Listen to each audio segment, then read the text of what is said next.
유튜브는 다양한 사람들에게 각기 다른 의미를 가지고 있습니다. 시청자들에게는 진행자가 말을 끝내기도 전에 이미 잊어버린 흥미로운 사실들을 배우는 장소일 수 있습니다. 게임 채널과 같은 엔터테인먼트 영상을 찾을 수도 있습니다. 코미디를 좋아하거나 유명인 뉴스 프로그램을 보는 것을 즐길 수도 있습니다. 하지만 유튜브는 단순히 수동적인 경험에 그치지 않습니다. 좋아요를 누르고 댓글을 달고 구독할 수 있을 뿐만 아니라 댓글 섹션은 시청자들이 다양한 방식으로 활용해 왔습니다. 한국의 학생들은 어두운 영상의 댓글 섹션을 자신들만의 채팅방으로 사용하기도 했습니다. 혐오스러운 노인들은 아이들 영상의 댓글 섹션을 개인적인 조작 본부로 사용하거나 비슷한 생각을 가진 사람들을 만나는 장소로 사용하기도 했습니다. 그리고 또 다른 주인공은 바로 크리에이터들입니다. 솔직히 말해서 사람들이 유튜브에 콘텐츠를 게시하는 이유는 너무나 다양해서 전부 다룰 수 없습니다. 콘텐츠가 82년 넘게 쌓여 있고 매 시간마다 7시비만 달러어치가 업로드되며 플랫폼에는 말 그대로 수십억 시간의 콘텐츠가 존재하며 상상할 수 있는 모든 동기가 담겨 있습니다. 그럼 오늘 에피소드와 관련된 몇 가지 이유를 살펴보겠습니다.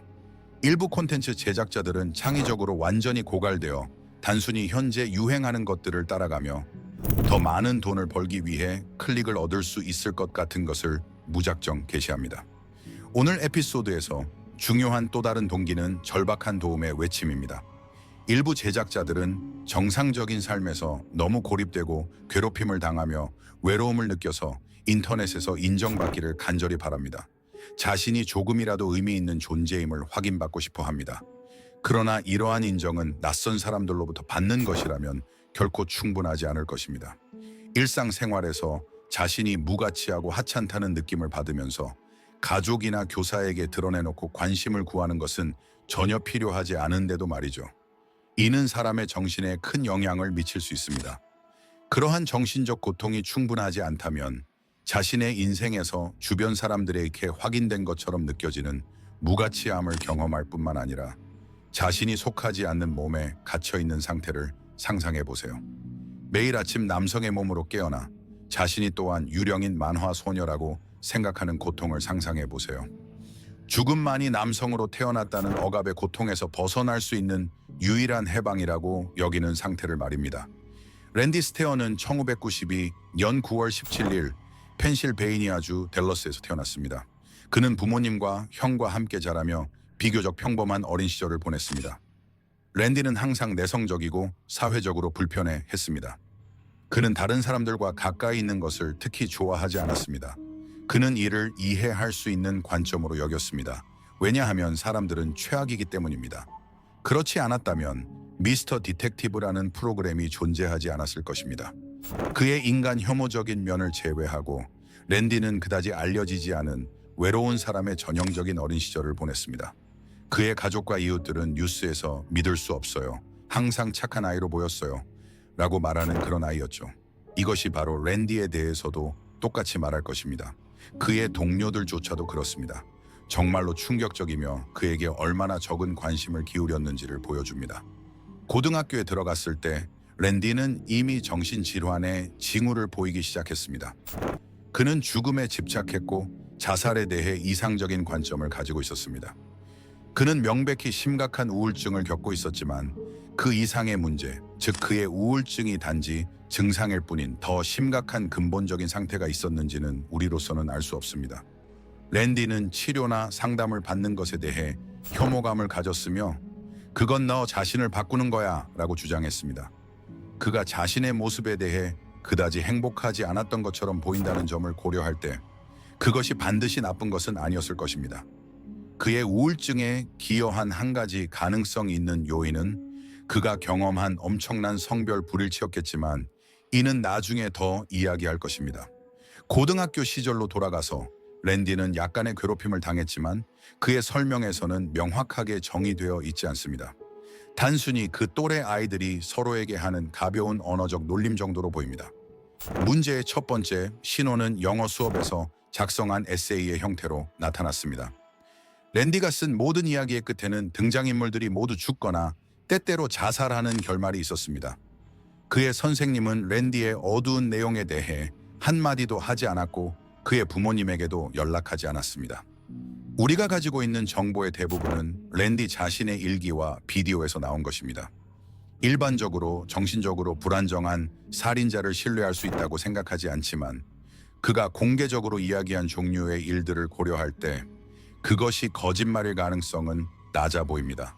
하지만 이와 같은 주장들은 전적으로 그의 관점에서 나온 것이기 때문에 선생님이나 학교가 그의 부모님에게 연락했을 가능성도 있으며 부모님이 단지 그에게 이야기하지 않았을 수도 있습니다.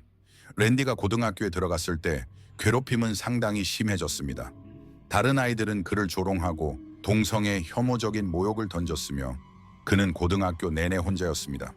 그가 원했던 관심을 얻기 위해 랜디는 유튜브로 눈을 돌리기로 결심했습니다. 2008년 6월 9일 랜디는 자신의 첫 유튜브 채널인 파이어니어 프로덕션스를 개설했습니다. 특히 그는 온라인에서 앤드류 블레이즈라는 이름을 사용했습니다. 하지만 우리는 랜디라고 부를 것입니다. 왜냐하면 그는 자신의 진짜 이름을 싫어했지만 나는 살인자들의 감정에는 신경 쓰지 않기 때문입니다. 첫 해의 비디오는 완전히 시간 속으로 사라졌습니다. 유튜브가 채널을 완전히 삭제했지만 초기 비디오는 여전히 활동 중일 때 삭제되었으므로 나머지 콘텐츠와 달리 팬들에 의해 아카이브되지 않았습니다. 우리가 알고 있는 바에 따르면 처음에는 거의 전부 짧은 코미디 스케치였던 것 같습니다. 유튜브에 몰두하면서 랜디는 점점 더 고립되었고 그래서 그는 거의 항상 비디오에서 유일한 인간 캐릭터였습니다. 다른 주요 캐릭터들은 말 장난감 머리인 미스터 호스와 뽑기 기계에서 얻은 인형 고래인 웨일, 그리고 일부러 쇼핑카트 바닥에 남겨둔 플라스틱 개구리인 프록이었습니다. 그는 팬들에게 감사하며 팬들이 없었다면 자신이 어떻게 되었을지 모르겠다고 자주 말했습니다. 이것은 랜디가 여러 해 동안 만들게 될 여러 채널 중 첫 번째였습니다. 그럼에도 불구하고 마침내 자신이 중요한 존재라고 느낄 수 있는 장소를 찾았지만 그의 어둡고 집착적인 생각들은 압도적이었습니다. 그는 죽음에 대한 집착에서 벗어날 수 없었고 스스로에게 불을 지르는 환상을 갖고 있었습니다. 아마도 그가 치료의 개념에 대해 그렇게 근본적으로 반대하지 않았더라면 누군가 그가 겪고 있는 고통을 극복할 수 있도록 도왔을 것입니다. 전문적인 조언을 구하는 대신 랜디는 괴물의 조언에 따라 자신의 인생을 살기로 결정했습니다. 기억하실지 모르겠지만 에릭 해리스와 딜런 클레볼드는 1999년 콜럼바인 학교 총기 난사 사건의 범인이었습니다. 랜디는 콜럼바인과 이 두 명의 살인범에 집착했으며 특히 에릭 해리스에게 집착했는데 이는 아이러니하게도 랜디는 에릭보다는 딜런과 훨씬 더 닮아 있었지만 콜럼바인에 대한 많은 오해가 있습니다. 가장 큰 오해는 에릭과 딜런이 오랫동안 괴롭힘을 당한 끝에 학우들에게 복수하기 위해 범행을 저질렀다는 것입니다. 아마도 이것이 랜디를 그들에게 끌리게 한 이유였을 것입니다. 그러나 이는 완전히 지어낸 이야기입니다. 왜냐하면 사람들이 그들이 단순히 사람들을 죽이기 원했던 사이코패스였다는 사실보다 그 이야기가 더 이해하기 쉬웠기 때문입니다. 사실 콜럼바인의 살인범들은 아마도 당신보다 학교에서 더 많은 친구들을 가지고 있었을 것입니다. 롱코트 마피아는 콜럼바인에서 괴롭힘을 당한 아웃사이더들의 그룹이었지만 에릭과 딜런은 그 일원이 아니었으며 그저 검은 옷을 자주 입고 폭력적인 비디오 게임을 했다는 이유로 그렇게 보도되었을 뿐입니다. 그들의 동기는 개인적인 것이 아니었고 그저 세상을 증오하며 가능한 많은 사람을 죽이기 원했으며 단지 학교를 사용하기로 한 것은 편리했기 때문입니다. 이 사건에 대해 더 이야기할 수 있는 것이 많지만 그것은 다른 에피소드의 주제가 될 것입니다. 사실 미스터 디텍티브의 다른 에피소드입니다. 하지만 랜디는 콜럼바인과 그 두 살인범에 집착했을 뿐만 아니라 그것을 공개적으로 드러내었습니다. 그럼에도 불구하고 그는 그로 인해 주목받지 못했습니다. 그는 어머니가 그에게 왜 그런 것에 관심이 있는지 물어본 적이 한 번 있다고 말했지만 거기서 그쳤습니다. 그는 에릭 해리스가 총기 난사 사건 당시 입었던 것과 같은 자연 선택이라는 글이 적힌 흰색 티셔츠를 여러 벌 샀고 그것을 며칠 동안 계속 입었지만 아무도 이에 대해 언급하지 않았습니다. 아마도 대부분의 사람들이 그 사실을 몰랐고 그가 사이코패스 살인자를 기리기 위해 입은 것이 아니라 단순히 무심한 10대가 입은 티셔츠 정도로 생각했기 때문일 것입니다. 그러나 집착적인 랜디에게 이것은 매우 명백하고 의도적인 행동이었고 누군가는 그에 대해 그에게 이야기했어야 했습니다. 그의 부모님이 그 참조를 이해하지 못했다고 하더라도 누군가가 왜 그가 같은 티셔츠를 연속으로 며칠 동안 입고 있는지 물어봤어야 한다고 생각하고 싶습니다. 왜냐하면 그건 정말로 랜디의 형제 톰의 친구가 자동차 사고로 사망했습니다. 톰과는 잘 알지 못했지만 이는 랜디에게 중요한 영향을 미쳤습니다. 그것만으로도 충분하지 않았다면 랜디가 새로 사귄 친구 맷도 자동차 사고로 사망했습니다. 그의 일기에는 이렇게 쓰여 있습니다. 톰의 죽음은 내 인생에서 빛을 앗아갔다. 맷의 죽음은 나를 죽였다. 랜디는 이미 죽음에 대해 많은 생각을 하고 환상을 갖고 있었고 이 트라우마는 그를 더욱 어두운 곳으로 몰아넣었습니다. 그의 채널에서 라이브 방송 중 그는 죽음에 대해 항상 생각하고 있었다고 말했습니다. 건강한 대처 메커니즘이 없었기 때문에 그는 이러한 죽음들을 어떻게 처리해야 할지 전혀 알지 못했습니다. 하지만 도움을 받는 대신 그는 전혀 다른 경험을 하게 됩니다. 랜디 자신도 자동차 사고를 당하게 되었습니다. 만약 그의 일부가 아직 부서지지 않았다면 그 사고가 그것을 확실히 처리해 주었을 것입니다. 자신의 죽음을 마주한 랜디는 이제 나이 들어가는 것의 전망을 고려하게 되었고 그 생각은 그를 공포에 몰아넣었습니다. 유튜브에서 2주년 기념 질문과 답변 비디오 직후 그에게 나이 든 사람들에 대한 질문이 주어졌습니다. 당시 그는 그것이 멋진 일이라고 생각했으며 플랫폼이 우울한 10대들만이 지배해야 할 이유는 없다고 말했습니다. 그는 또한 나이 든 유튜버들이 아마도 인생에서 많은 것을 경험하고 보았기 때문에 사람들에게 좋은 조언을 해줄 수 있을 것이라고 생각했습니다. 그러나 그 사고 이후 그의 태도는 완전히 바뀌었습니다. 갑자기 랜디는 나이 든 사람들을 강하게 혐오하기 시작했습니다. 그들은 그에게 역겨웠고 자신이 나이를 먹는다는 생각은 용납할 수 없었습니다. 그는 30살을 넘어서까지 사는 것이 어리석고 무의미하다고 생각했기 때문에 아마도 영화 로건의 탈출을 정말로 좋아했을 것입니다. 하지만 이 죽음과의 근접한 만남은 랜디의 뇌에서 어떤 것을 바꾸어 놓았을 뿐만 아니라 그가 나이 든 사람들과 충만하고 생산적인 삶을 사는 아이디어를 싫어하게 만들었으며 또한 그의 또 다른 집착에 빠지게 만들었습니다. 랜디는 여러 해 동안 엠버 맥레인에 집착했으며 그녀를 신처럼 여기기까지 했습니다. 엠버는 학교에서 인기가 없는 소녀였으며 록스타가 되는 꿈을 꾸고 있었습니다. 어느 날 랜디가 아닌 다른 소년이 그녀를 영화 데이트에 초대했으며 아마도 잔인한 장난으로 초대한 것이었을 것입니다. 그녀는 그가 늦었다고 생각하며 밤새 기다렸지만 그는 끝내 나타나지 않았습니다. 해가 뜨기 시작하자 그녀는 포기하고 집으로 돌아와 밤새 깨어 있었던 상태에서 침대에 쓰러졌습니다. 그녀는 너무 피곤해서 집에서 불이 났을 때도 깨어나지 못했습니다. 곧 그녀의 집은 엠버를 안에 두고 불타올랐습니다.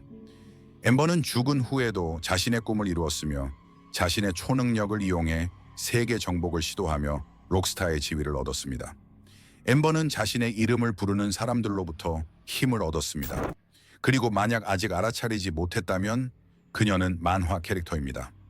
엠버 맥레인은 니켈로디언의 만화 프로그램 데니 팬텀의 악당 캐릭터입니다.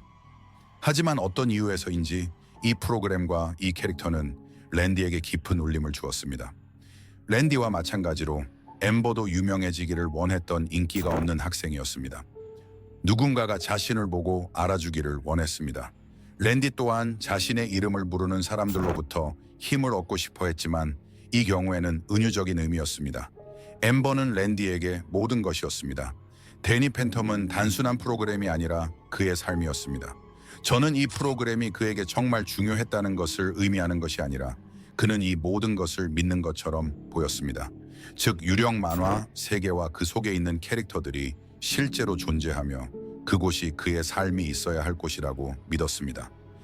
랜디는 자신이 여성이었다는 사실을 받아들였습니다.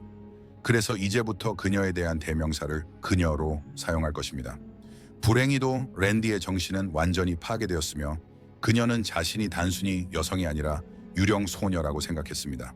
그녀는 죽음을 통해 자신의 진정한 모습인 유령 소녀로 태어나고 엠버와 함께 저승에서 행복하게 살기를 원했습니다. 이번 에피소드에서 강조하고 싶은 것은 치료를 받는 것이 전혀 나쁜 것이 아니라는 점입니다. 유령이 실제로 존재한다고 하더라도, 물론 존재하지 않지만 살아있는 뇌를 가진 인간이라면 실제로 유령이라고 믿지 말아야 합니다.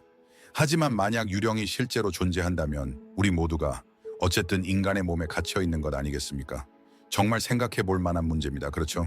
샤나이, 랜디는 자신이 유령 소녀로 다시 태어날 것이라고 믿었을 뿐만 아니라 이미 과거에 유령 소녀로 살았던 적이 있다고 생각하는 것 같았습니다. 그녀는 일기에 이렇게 썼습니다. 나는 내 만화적인 삶의 형태를 그리워한다. 이 차원의 몸은 참을 수는 있지만 그 차원과는 비교할 수 없다. 자신의 몸을 내면의 느낌과 일치시키기 위해 랜디는 몇 가지 변화를 시도했습니다. 그녀는 더 마른 몸을 유지하기 위해 식사를 건너뛰었고 여성용 면도기로 온몸을 면도했습니다.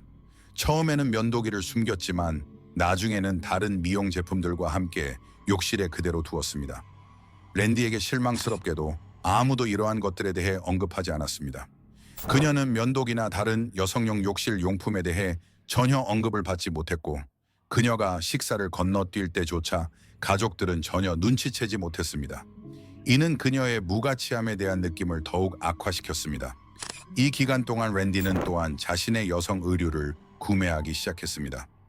수년 동안 가족이 매주 수요일 밤 볼링리그에 가면 그녀는 파이어니어 프로덕션스를 위해 영상을 찍고 어머니의 옷을 입곤 했지만 그녀는 자신의 브래지어, 스타킹, 그리고 여자아이들의 티셔츠를 샀습니다.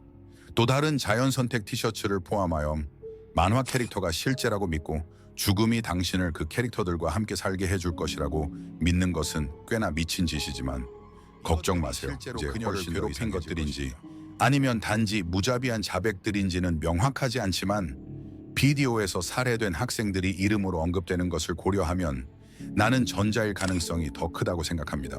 웨스트보로 고등학교 학살 사건의 미완성 비디오는 랜디가 지구에서 보낸 마지막 날에 게시되었습니다. 그녀는 몇 달 동안 이를 계획했으며 자신의 방송과 비디오에서 이를 암시했습니다. 그녀의 트위터 계정들은 모두 그 대단한 사건이 일어날 날을 카운트다운하고 있었습니다. 레이첼은 살인적인 기쁨을 표현했지만 랜디의 소울메이트인 맥켄지는 다가올 일에 대해 공개적으로 불안해했으나 이제는 되돌릴 수 없었습니다. 랜디는 이 일을 오랫동안 계획해왔고 모든 것이 준비된 상태였습니다. 피해 굶주린 시청자 여러분, 걱정하지 마세요. 살인이 다가오고 있습니다. 사실 랜디의 어머니가 그녀를 총을 사기 위해 총기 상점에 데려갔을 때까지 살인은 단지 44일 남아 있었습니다. 랜디의 도움 요청과 곳곳에 있는 경고 신호에도 불구하고 그녀의 어머니는 정신적으로 불안정한 10대 소녀를 무기로 쇼핑하러 데려가는 것에 아무런 문제가 없다고 생각했습니다. 또한 그녀는 랜디가 두 자루의 총, 각각 모스버그 500 펌프 액션 산탄 총을 하나는 일반 모델, 다른 하나는 보통 불법인 단축형 모델을 구입한 사실을 몰랐습니다. 하지만 모스버그의 슈퍼 쇼티 모델에는 흥미로운 법적 허점이 있습니다. 랜디는 새로 산 총으로 표정 연습을 하는 비디오를 자신의 마당에서 촬영했지만 카메라를 잡고 있는 다른 사람이 있었습니다. 다행히 공범은 없었던 것 같습니다. 왜냐하면 그녀는 큰 사건을 촬영하고 업로드할 펜을 찾고 있었지만 다행히 그 일은 일어나지 않았기 때문입니다.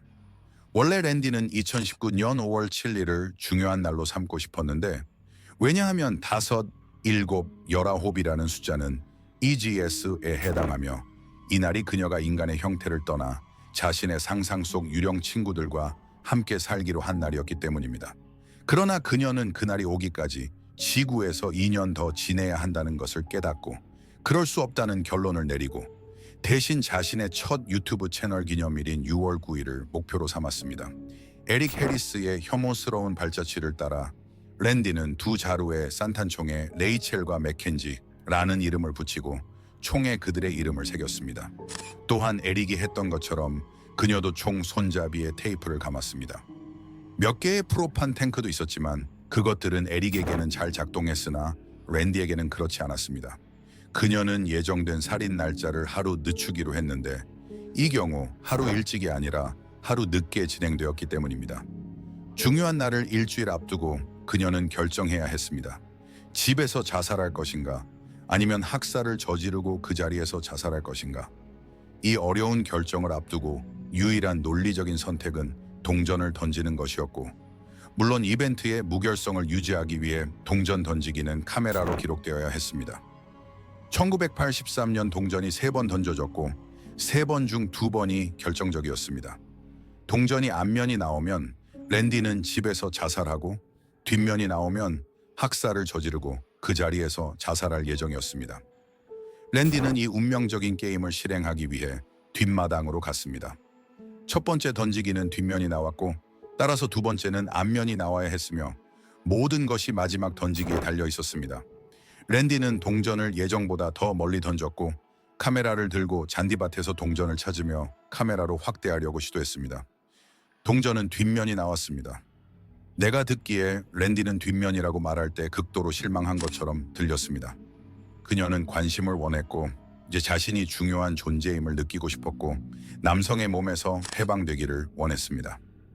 죽음과 콜럼바인에 대한 모든 집착과 에릭 해리스에 대한 병적인 집착에도 불구하고 개인적으로 나는 그녀가 진정으로 다른 사람을 죽이고 싶어 했던 것보다 자신을 죽이고 싶어 했던 것 같지는 않지만 니켈로디언 프로그램의 유령 차원이 실제라고 믿는 사람은 운명도 믿을 것이므로 그녀는 동전 던지기에 묶여 있었습니다. 기술적으로 랜디의 가족이 동전이 앞면이 나왔다면 그녀의 희생자가 되었을지 명확하게 명시되지는 않았지만 결과를 보고 그녀는 이렇게 말했습니다. 뒷면, 이는 내 생명 외에도 다른 인명이 희생될 것임을 의미합니다.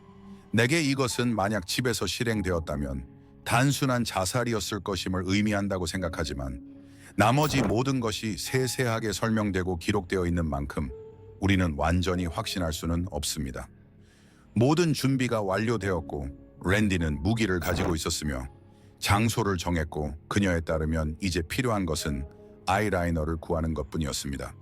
랜디는 수년간 웨이스 마켓 슈퍼마켓에서 일해왔습니다. 그녀는 자신의 일을 싫어했고 그녀의 아버지가 그 가게의 매니저였기 때문에 그들과의 관계는 더욱 악화되었습니다. 랜디가 18살이 되었을 때 그녀는 스스로 맥도날드에서 일을 구했습니다. 그녀의 아버지는 그녀를 자랑스럽게 여겼지만 그녀가 첫 번째 근무를 시작한 지 3시간 만에 그만두자 실망했습니다. 고객 서비스 직업이 어려울 수 있지만 몇 시간 이상은 견딜 수 있어야 합니다. 이후 랜디의 아버지는 그녀에게 계속해서 직장을 구하라고 압박했고 결국 그녀는 웨이스 마켓에서 일하게 되었으며 그녀는 이 일을 가족에게 끊임없이 불평했습니다. 이는 랜디의 인생에 대한 혐오감을 더욱 부채질했으며 그녀는 아버지와 마찬가지로 자신이 앞으로 30년 동안 견뎌야 할 고통을 이해할 수 없었습니다. 2017년 7월 7일 이른 아침 랜디는 자신의 유튜브 채널에 이상한 비디오를 올렸습니다. 그녀가 일하는 웨이스 마켓의 야간 투어 비디오로 매장 배치와 모든 비상구를 보여주었습니다. 그날 밤 랜디는 평소처럼 자신의 근무를 시작했습니다. 그녀는 아무 일도 하지 않고 있었지만 그녀의 동료들은 이를 눈치채지 못했습니다. 이는 총격 사건이 시작되기 전의 일이었습니다. 그녀는 그날 아침 일찍 자신의 근무가 끝난 후에 매장 배치를 올렸으며 랜디는 마지막 애니메이션 프로젝트를 유튜브에 업로드하면서 전화기를 사용하고 있었습니다. 웨스트보로 고등학교 학살 애니메이션이 시작되기 전에 랜디는 2자루의 산탄총을 장전하고 그것들을 가지고 포즈를 취하고 입을 맞추고 이후 문을 나서서 더플백에 총알을 가득 채워 나갔습니다. 와이스 마켓 비디오가 게시된 시간대에 레이첼 섀도우스 계정에서 트위터에 이렇게 썼습니다. 저와 랜디는 여러분의 일상 속에 진정으로 숨어있는 것이 무엇인지 세상에 보이지만 그 시점에 게시된 비디오의 성격을 고려할 때 그 메시지는 분명했으며 특히 웨스트보로 고등학교 학살 이후에는 더 이상 숨겨진 것이 없었습니다. 랜디는 더 이상 경고 신호를 흔드는 것이 아니라 행동 계획을 보여주고 있었습니다. 마지막 비디오는 총격 사건 몇 시간 전에 게시되었으며 랜디는 여전히 마지막 비디오가 총격 사건 몇 시간 전에 게시되었으며 랜디는 여전히 누군가 그 누구라도 자신을 알아채고 그녀를 막아주기를 바라고 있었습니다. 하지만 아무도 그렇게 하지 않았습니다. 근무가 계속되면서 그녀의 동료들은 선반을 채우는 일에 집중했고 집에 가기 위해 일에 열중하고 있었기 때문에 랜디가 매장 전역에 팔레트를 옮겨놓고 모든 출구를 막는 것을 눈치채지 못했습니다. 자정이 조금 넘었을 때 그녀는 다시 전화기를 들었습니다. EGS의 메인 페이지에서 그녀의 일기와 그녀가 자살 테이프라고 부른 미디어 파일의 링크를 게시했고, 그런 다음 맥켄지의 트위터 계정을 통해 마지막 인사를 남겼습니다. 하지만 랜디는 정신이 이상한 나르시시스트였기 때문에 그녀는 자신이 상상한 소울메이트의 목소리를 통해 자신에게 작별 인사를 하고 있었습니다. 모든 일이 일어나는 데는 이유가 있습니다. 좋든 나쁘든. 그리고 이렇게 일이 끝나야 한다는 것이 정말로 유감스럽습니다. 제가 여러분 모두를 대신해 말씀드리자면 우리가 여러분의 하루를 지나가는데 도움을 줄 수 있었기를 바랍니다. 저는 작별 인사를 항상 싫어하지만 이건 잘 가라기보다는 곧 보자에 가깝습니다. 감사합니다, 맥켄지.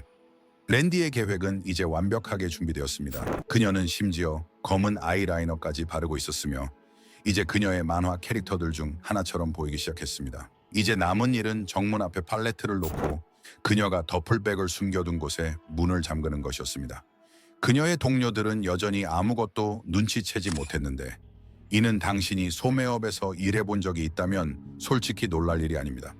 특히 모두가 일을 끝내고 문을 닫고 집에 가려고 집중하고 있을 때 말이죠. 그날 밤 가게에는 빅토리아 브롱, 브라이언 헤이스, 테리 스털링, 그리고 크리스탄 뉴엘이라는 4명의 다른 직원이 있었습니다. 가게에서 무슨 일이 일어났는지에 대한 2가지 다른 버전이 있지만 목격자 증언보다는 매장의 CCTV 보안 카메라에 기록된 내용을 바탕으로 이야기하겠습니다. 왜냐하면 목격자 증언은 가장 신뢰할 수 없는 것이기 때문입니다. 랜디는 빅토리아가 선반을 채우고 있던 통로로 향해 그녀의 가슴에 총을 쏘며 그녀가 돌아서게 했습니다. 그런 다음 랜디는 그녀가 바닥에 쓰러진 후에도 계속 그녀의 머리 뒤쪽에 총을 쐈습니다. 그런 다음 다른 통로로 이동하여 크리스탄이 빅토리아와 마찬가지로 헤드폰을 착용하고 그녀의 주변에 전혀 눈치채지 못한 채로 일을 하고 있는 것을 발견했습니다. 크리스탄이 뒤에서 산탄총을 든 랜디가 5초 동안 그녀의 바로 뒤에 서 있었지만 랜디가 다시 돌아섰을 때도 그녀는 전혀 눈치채지 못했습니다. 그 후 랜디는 또 다른 통로로 이동하여 브라이언을 발견했고 그를 멀리서 5번 쏴서 그의 팔, 가슴, 머리, 그리고 사타구니를 맞췄습니다. 그런 다음 그녀는 가장 나이 많은 동료인 테리를 찾아내어 그가 도망치고 있었을 가능성이 있는 2번의 총격을 그의 등에 가했습니다. 이 시점에서 크리스탄은 여전히 통로에서 선반을 채우고 있었고 총격 소리를 듣고 헤드폰을 벗었습니다. 그녀는 직원실로 달려가 911에 전화를 걸었지만 그녀의 동료들이 모두 이미 사망한 것을 알지 못한 채로 자신이 탈출해야 한다고 결심했습니다. 랜디가 뒤에서 유리와 상품을 쏘는 것을 보고 크리스탄은 정문으로 향해 팔레트 뒤에서 문을 잠금 해제했지만 팔레트가 센서에 영향을 미친 것 같아서 문이 열리지 않았습니다. 크리스탄은 문이 열릴 때까지 힘을 주어 밀었고 건물에서 도망쳐 나가 덤불 뒤에 숨었습니다. 그녀는 즉시 차로 달려가려는 본능을 느꼈지만 랜디의 차를 보고 생각을 바꿔 덤불 쪽으로 향했습니다. 그 결정이 얼마나 어리석게 보일지 조롱하고 싶지만 그런 상황에서는 누구라도 명확하게 생각하기 어려울 것이기 때문에 그냥 넘어가겠습니다. 매장 안으로 돌아와 랜디는 프로판 탱크에 총을 쏘기 시작했지만 폭발하지 않았습니다.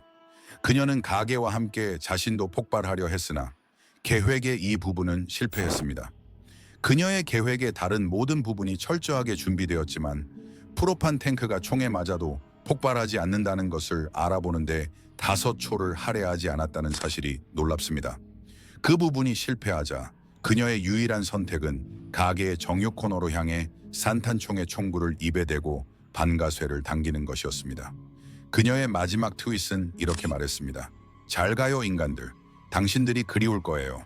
몇 분 동안 랜디는 동료들, 주변의 상품들, 그리고 자기 자신에게 총 5씹구 발을 발사했습니다. 자살이 없었더라도 8월 8일은 그녀의 마지막 날이었을 것입니다. 그녀는 마약과 치료를 혐오했지만 밤 근무 전에 치사량의 벤드릴을 복용했습니다. 벤드릴의 극단적인 고용량의 부작용으로는 환각과 흐린 시야가 포함되며 크리스탄이 목숨을 구할 수 있었던 이유가 될 수도 있습니다. 범죄를 저지를 때 첫 번째 규칙은 그것들을 글로 남기지 않는 것입니다. 일반적으로 사실이지만 나는 여기서 하나의 추가 규칙을 제안하고 싶습니다. 규칙 하나 A. 만약 당신의 범죄가 자살로 끝날 예정이라면 제발 모든 것을 자세히 기록해 주세요. 왜냐하면 그렇게 하면 모든 것이 훨씬 더 쉬워지기 때문입니다. 랜디가 공개한 일기는 지난 1년을 다루었으며 자살 테이프는 지난 6년 동안 기록된 수십 시간의 영상이었습니다. 일기의 대부분은 무의미한 내용이었고 에릭 해리스의 일기에 대한 경의를 표하며 나는 세상을 증오한다 라는 문장으로 시작했습니다. 그 대부분은 콜럼바인 학살에 대한 모호한 내용들이었지만 랜디의 정신 상태에 대한 몇 가지 중요한 내용도 포함되어 있었습니다. 일기에서 랜디는 자신이 극도로 동성애 혐오적이고 인종차별주의자였다고 자백했습니다. 또한 와이스 마켓에 대한 계획의 세부 사항과 가게의 설계도, 그녀가 어디에서 모두를 찾을 것인지, 그리고 어디에서 총격을 시작할 것인지가 포함되어 있었습니다. 그녀는 빅토리아를 싫어하지 않았지만 그녀가 죽어야 한다고 썼습니다. 결국 신성한 지혜와 임의의 동전 던지기의 결과를 거역할 수는 없다고 생각했기 때문입니다. 그러나 비디오는 훨씬 더 폭로적이었습니다. 수년에 걸쳐 랜디는 인생 전반에 걸쳐 겪었던 어려움에 대해 이야기했습니다. 여기서 그녀는 자신이 여성이었다고 공개적으로 밝혔으며 자신의 부모님이 잘못된 신호를 인식하지 못했다고 반복적으로 비판했습니다. 6년 동안 그녀는 정신건강 문제, 죽음에 대한 생각, 그리고 주목받고 싶다는 갈망에 대해 이야기했습니다. 또한 그녀는 반복적으로 자신의 팬들이 없었다면 자신이 어디에 있었을지 모른다고 언급했지만 총격 사건이 일어나기 몇 일 전에조차도 그녀는 그들에 대해 적대감을 드러내며 그들이 충분한 일을 하지 않았다고 느끼는 것 같았습니다. 그녀는 또한 자신이 나르시시스트라고 선언했으며 자신의 비디오를 여러 번 반복해서 랜디는 얼마나 나르시시스트였을까요? 그녀의 방에는 EGS 캐릭터들의 포스터가 있었고 그녀는 가족들에게 그 포스터를 버리지 말고 팬들에게 주라고 명확하게 지시했습니다.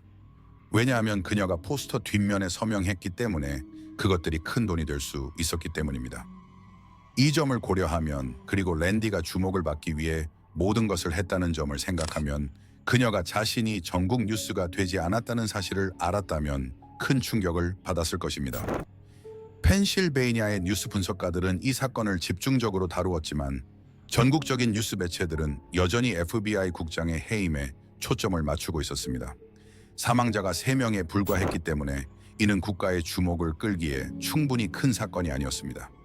흥미로운 점은 랜디가 자신의 일기와 자살 기록에서 고백한 모든 것들 중에서 그녀는 무덤까지 가져갈 다른 생각들이 있다고 말했습니다. 총격 사건 며칠 전에 랜디는 자신이 넋을 잃고 말한 것처럼 오니시온을 언급하며 오니시온이 몇몇 비디오에서 반대 성별의 옷을 입기 시작하면서 그를 보는 것을 그만두었다고 언급했습니다. 랜디는 자신이 반대 성별의 옷을 입는다는 점에서 아이러니하다고 말하며 우리가 볼 수 있는 몇몇 점에서 그와 꽤 비슷하다고 언급했습니다. 나는 아무런 주장을 하는 것은 아니지만 이는 몇 가지 의문을 불러일으키게 합니다. 이번 에피소드에서 랜디의 정신건강 문제에 대해 많이 이야기했으며 콜럼바인에 대해서도 이야기했습니다. 그래서 나는 콜럼바인 총격 사건에 대해 언론이 저지른 실수를 반복하지 않기 위해 매우 명확히 하고 싶습니다. 그 사건이 발생했을 때 가해자들은 주로 희생자로 묘사되었습니다. 언론은 그들을 끊임없이 괴롭힘을 당한 외톨이 2명으로 묘사했으며 폭력적인 비디오 게임에 의해 마음이 오염되어 유일하게 가능한 방식으로 가해자들에게 보복한 것으로 그렸습니다. 그중 어떤 것도 사실이 아니었고 그들은 전혀 희생자가 아니었습니다. 그들은 살인자였습니다. 랜디가 정신적으로 어떤 어려움을 겪고 있었든 그것을 논의하는 것은 그 사건이 어떻게 발생했는지를 더 상세하게 설명하는 데 그칠 뿐입니다. 그녀는 희생자가 아니었습니다. 빅토리아 브롱, 브라이언 헤이스, 테리 스털링이 희생자였습니다. 우리는 이러한 사건들, 그녀의 일기, 그리고 자살 기록을 사용하여 무엇이 그것을 유발했는지를 더 잘 이해하고 미래의 일을 예방하려고 할 수 있습니다. 하지만 정신적 고통은 살인의 변명이 될 수 없습니다. 성인의 약 5%가 현재 우울증을 겪고 있으며 30%는 인생의 어느 시점에서 그것을 경험하게 될 것으로 추정됩니다. 이는 매일 약 7명 중 1명이 우울증을 겪고 있다는 것을 의미하며 이는 당신이 우울증을 겪고 있다면 혼자가 아니라는 것을 의미합니다. 만약 정신적으로 고통을 겪고 있다면 그것이 우울증이든 다른 어떤 것이든 도움을 구하는 것은 괜찮습니다. 우리는 이제 1920년대나 1980년대가 아닌 심리학자가 단지 미친 사람들을 위한 것이라고 여겨졌던 시대로부터 멀리 떨어져 있습니다. 관심을 끌려는 행동과 비난은 효과가 있을 수 있지만 우리가 보았듯이 사람들은 가장 명백한 신호조차 완전히 눈치채지 못할 수 있습니다. 따라서 고통을 겪고 있다면 도움을 직접 요청하거나 구하는 것이 괜찮습니다. 다른 사람들이 도움을 제공할 때까지 기다릴 필요가 없습니다. 또한 유령은 실제로 존재하지 않으며 만화 캐릭터도 실제로 존재하지 않으며 특히 당신이 직접 그린 유령 만화 캐릭터는 실제로 존재하지 않으며 당신의 소울메이트도 아닙니다. 유령이 실제로 존재한다는 믿음을 허용할 수는 있지만 제 주장 중 다른 부분에 이의를 제기하고 싶다면 심리학자와 대화해보세요. 여기까지 왔다면 혹시 이 다른 범죄를 보지 않았나요? 저는 절대 놓치지 않을 것입니다.